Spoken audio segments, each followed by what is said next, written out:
Okay, today topic వచ్చి operational amplifier op amp means operational amplifier. ఈ operational amplifier అనేది మనకి ఇంటిగ్రేటెడ్ సర్క్యూట్ రూపంలో దొరుకుతుందమ్మా. ఓకే, ఇది ఇంటిగ్రేటెడ్ యాంప్లిఫైర్ అంటారు దీన్ని. ఇది ఏం ప్రొవైడ్ చేస్తుంది అంటే ఇది గెయిన్ ప్రొవైడ్ చేస్తుంది. What is a gain? మీకు ఫస్ట్ గెయిన్ గురించి తెలియాలి. గెయిన్ అంటే పొందడం. సో గెయిన్ అనేది ఏంటంటే మనం ఇన్పుట్ ఎంత ఇస్తున్నాం, సో అవుట్పుట్ ఎంత వస్తుంది, సో దాన్ని ఫ్రాక్షన్ చేస్తే అవుట్పుట్ బై ఇన్పుట్. అంటే మీరు ప్రాఫిట్ రూపంలో ఒక బిజినెస్ రూపంలో మీరు ఆలోచించండి. ఒక ప్రాఫిట్ ఉంది అంటే మీరు ఎంత అయితే మీరు ఇన్వెస్ట్ చేశారో మీకు ఎంత అవుట్పుట్ వచ్చింది. సో మీరు ఇన్పుట్ పెట్టిన పెట్టుబడిని తీసేస్తే మీకు ఏమొస్తుంది? అవుట్పుట్ ప్రాఫిట్ వస్తుంది. సో ఆ ప్రాఫిట్ మనం కౌంట్ చేసుకుంటాం. అలాగే ఇక్కడ కూడా మీరు ఎంత అయితే ఇన్పుట్ ఇచ్చారు, ఓకే, ఎంత అవుట్పుట్ వచ్చింది, సో ఈ రెండింటిని ఫ్రాక్షన్ చేస్తే మనకు వచ్చేదే గెయిన్ అంటారు. ఏమంటారు? గెయిన్. ఓకేనా? సో గెయిన్ అనేది ఇది ఇన్పుట్ నుంచి అవుట్పుట్ పోర్ట్కి, అంటే ఇన్పుట్ నుంచి అవుట్పుట్ పిన్కి మనకి గెయిన్ని ప్రొవైడ్ చేస్తుంది అన్నమాట. అలా ప్రొవైడ్ చేస్తుంది. అందుకోసం మనకి ఆపరేషన్ యాంప్లిఫైర్ యూజ్ చేస్తారు. ఈ గెయిన్ అనేది బేసిక్గా మనకి ఒక డయాగ్రామ్ చూడండి. ఇక్కడ మీకు ఫస్ట్ ఆపరేషన్ యాంప్లిఫైర్ డయాగ్రామ్ చూడండి. విఎస్ అంటే వోల్టేజ్ సోర్స్, వి నాట్ అంటే అవుట్పుట్ వోల్టేజ్. ఓకే, ఏవి మీన్స్ వోల్టేజ్ గెయిన్. సో ఎంత అయితే మీరు పొందారు, so up time. Next this the detail diagram ఒకసారి చూడండి. ఇది ఒక ఐసీ చిప్ రూపంలో మీకు దొరుకుతున్నాను కదా. ఇక్కడ మనకి వోల్టేజ్ సోర్స్ విఎస్ అంటే మీకు DC voltage source, AC voltage source గుర్తు రావాలి. ఓకేనా? DC voltage source plus minus గుర్తొచ్చిందా? అలాగే డీసీ తీసుకుంటే plus minus. Okay, DC voltage source 2 terminals ఉంటాయి. ఓకేనా? సో అవే ఈ వోల్టేజ్ సోర్స్ని 2 టెర్మినల్స్లో రాసుకున్నాం. ఒకటి నెగిటివ్, ఇంకోటి పాజిటివ్. సో ఈ నెగిటివ్గా ఉన్నదాన్నేమో ఇన్వర్టింగ్ టెర్మినల్ అండ్ పాజిటివ్గా ఉన్నదాన్ని నాన్ ఇన్వర్టింగ్ టెర్మినల్ అంటారు. ఓకేనా? సో ఇన్వర్టింగ్ అంటే నెగిటివ్, నాన్ ఇన్వర్టింగ్ అంటే పాజిటివ్. V1, V2 అనే వోల్టేజ్ సోర్సెస్. ఇక్కడ ప్లస్ వోల్టేజ్ సప్లై, ప్రతిదానికి మనకి సప్లై వోల్టేజ్ ఉండాలి కదా. సో ప్లస్ మైనస్, ఒకటి గ్రౌండ్ టెర్మినల్, ఒకటేమో positive, plus V supply. Okay, this the output voltage V0. ఓకేనా? This the diagram. ఇప్పుడు మనకి దీంట్లోకి వచ్చేటప్పటికి మనకి ఫస్ట్ ఆపరేషన్ యాంప్లిఫైర్ అంటే ఏంటి?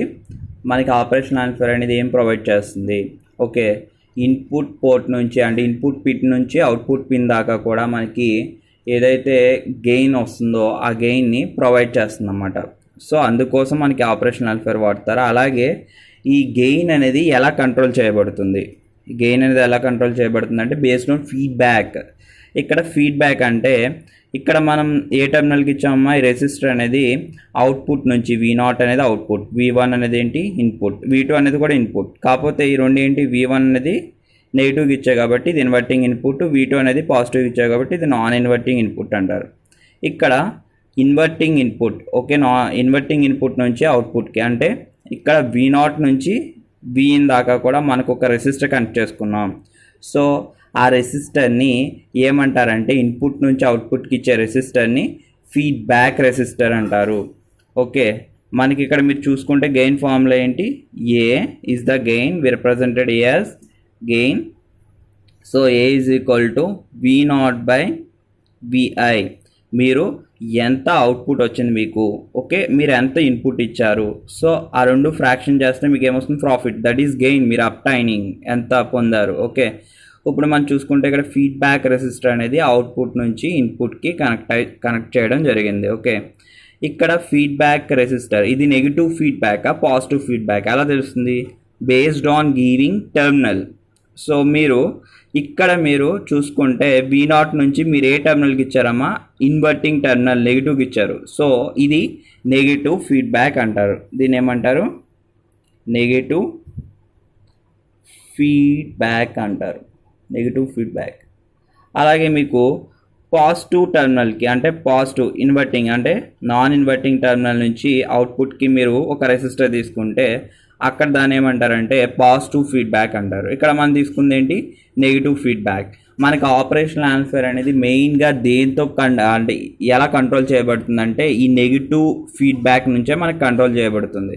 అందుకే ఇక్కడ మనం ఏం తీసుకున్నాం, ఈ ఇన్వర్టింగ్ టెర్మినల్ నుంచి అంటే నెగిటివ్ టెర్మినల్ నుంచి మనం అవుట్పుట్కి ఒక రెసిస్టర్ని తీసుకోవడం జరిగింది. రెసిస్టర్ అనేది ఎందుకు? కరెంట్ లిమిటింగ్ కోసం. Okay, which limits the current. Okay, ఇక్కడ మనకి ఏం జరుగుతుంది, ఇన్పుట్ నుంచి అవుట్పుట్ దాకా మనం ఏం చేసాం, ఒక రెసిస్టర్ ద్వారా కనెక్షన్ ఇచ్చుకున్నాం. ఆ రెసిస్టర్ని ఏమన్నాం, ఫీడ్బ్యాక్. కాబట్టి ఇది అవుట్పుట్ నుంచి ఇన్పుట్కి ఇచ్చేది ఫీడ్బ్యాక్ కాబట్టి దీన్ని ఫీడ్బ్యాక్ రెసిస్టర్ ఆర్ఎఫ్ అనుకున్నాం.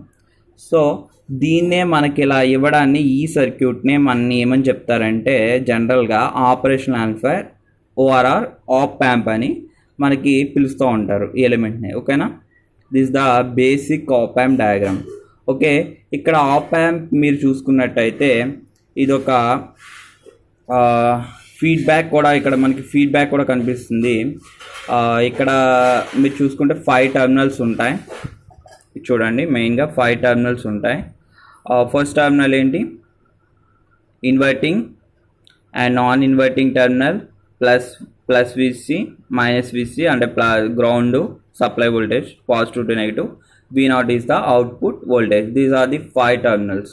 2 ఇన్పుట్ టెర్మినల్స్ ఉంటాయి. 2 ఇన్పుట్ టెర్మినల్స్ ఒకటి V1 అండ్ V2 అనుకుంటాం ఇక్కడ. ఓకేనా, జనరల్గా మనకి 3 టెర్మినల్స్, 2 ఇన్పుట్స్ 1 అవుట్పుట్. జనరల్గా అయితే మనం చూసుకునేది 2 ఇన్పుట్స్ 1 అవుట్పుట్ మెయిన్ 3 టెర్మినల్స్ దీంట్లో. ఓకేనా, మనం కన్సిడర్ చేసుకునేది ఎలా కన్సిడర్ చేసుకుంటాం, 2 ఇన్పుట్స్ని 1 అవుట్పుట్ని మనం కన్సిడర్ చేసుకుంటాం. ఓకేనా, మనం నెగిటివ్గా కన్సిడర్ చేసుకునేదేమో ఇన్వర్టింగ్ ఇన్పుట్ కింద, నెక్స్ట్ అలాగే ఇన్వర్టింగ్ ఇన్పుట్ టెర్మినల్ కింద.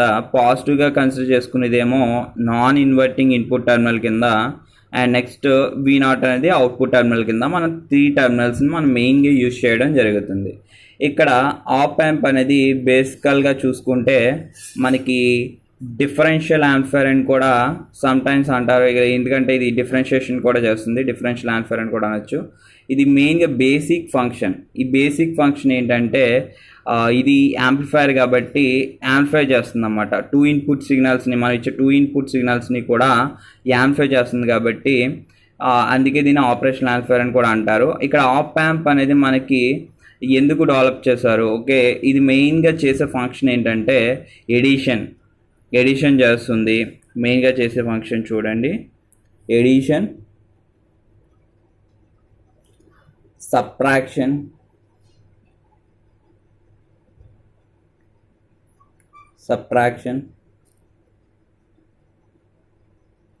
Okay, subtraction and logarithmic log operations, anti log operations ఇవి. అండ్ ఆల్సో మనకి ఫిల్టర్స్ కింద కూడా ఉపయోగపడుతుంది, అలాగే స్క్వేర్ వేవ్ అండ్ సైన్ వేవ్ని జనరేట్ చేయడానికి. ఓకే, అటువంటి వాటిలో కూడా మనకి ఈ ఆప్ యాంప్స్ అనేవి మెయిన్గా యూజ్ చేసుకోవడం జరుగుతుంది అన్నమాట. Okay, this the op amp basics. Next specifications. Okay, దీని యొక్క స్పెసిఫికేషన్స్ ఏముంటాయి అంటే దీని యొక్క క్యారెక్టరిస్టిక్స్ అవ్వచ్చు, స్పెసిఫికేషన్స్ అవ్వచ్చు. ఒక ఐడియల్ ఆప్ యాంప్కి అలా తీసుకున్నాం చూడండి. ఓకే, ఫస్ట్ స్పెసిఫికేషన్స్లో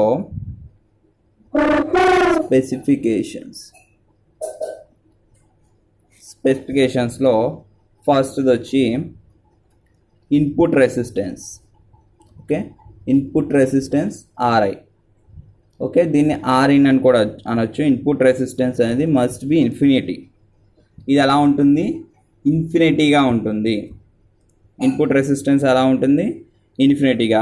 ఇక్కడ ఇన్పుట్లో మనం ఒక రెసిస్టర్ తీసుకున్నాం అన్నమాట. ఆ రెసిస్టర్ అనేది ఎలా ఉంటుంది, రెసిస్టెన్స్ అనేది ఇన్ఫినిటీగా ఉంటుంది.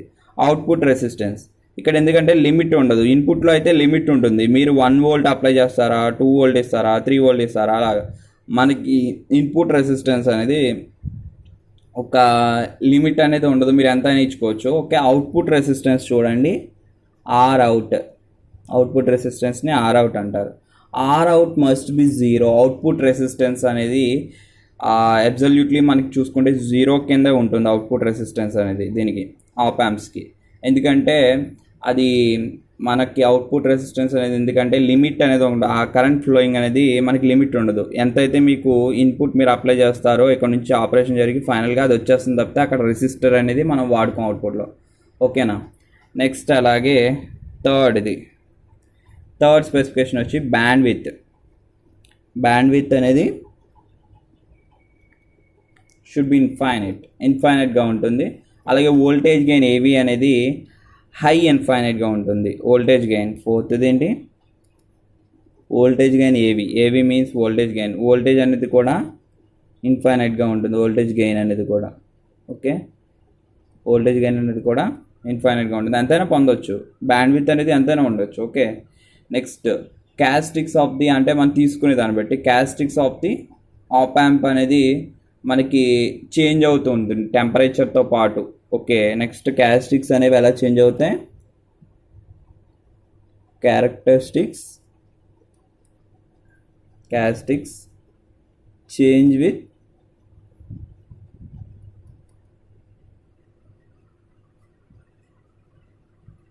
టెంపరేచర్. అవి టెంపరేచర్తో పాటు క్యారెక్టరిస్టిక్స్ అనేవి చేంజ్ అవుతూ ఉంటాయి.